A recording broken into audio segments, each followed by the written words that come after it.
How do you feel that Christopher Nolan is pulling from one of the controversial fictions of the Odyssey? Because he's pulling from Emily. Oh, Emily Wilson's translation? Yes. Well, I will say that from the get-go, I have not read Emily Wilson's translation. I have read excerpts from it. It's one that would be an interesting read, to say the least, because one of the most controversial aspects about it is it kind of provides a little more of a contemporary magnifying glass to the Odyssey.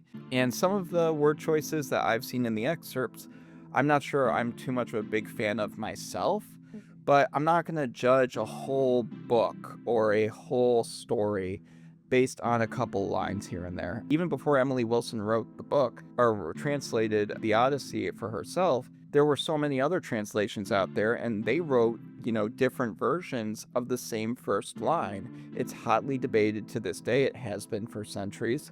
And, why is Emily Wilson's the one that's mainly coming under fire?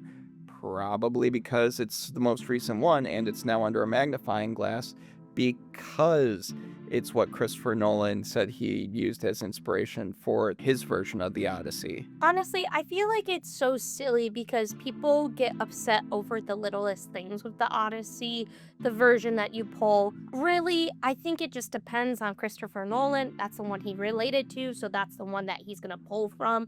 But also, the dialogue was a huge thing that people talked about too, right? Robert Pattinson saying daddy. Honestly, you don't even really recognize it in the film. I feel like you said it, you felt like it uplifted it. Yeah, I thought the use of contemporary vernacular really enhanced it quite a bit. Because there are certain lines, if you were to have spoken like some sort of manner that would try to emulate Homeric poetry, it wouldn't land the same. Or like some sort of hyperbolic English accent that's supposed to sound archaic because it's English.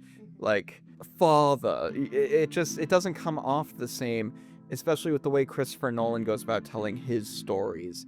That he wants you to feel the emotion. He wants you to see how visceral this story is, and he really puts you into the weeds as the audience, and you really have to cut your way out investigating and seeing this whole screen, everything that's on the frame, and just taking it all in emotionally, spiritually, and to an extent physically, as you're like navigating the big screen with your eyes darting back and forth constantly. Yeah. So it's definitely something that, and here's the thing, the Odyssey has been told orally to begin with. It was an orally centric and exclusive story. Allegedly, Homer wrote, he's just been credited later on, centuries later on, even though we're not even sure he existed. And, the story's been translated and told many different ways, as it was intended to be. It was a story like a campfire one. It's a story that people just told each other.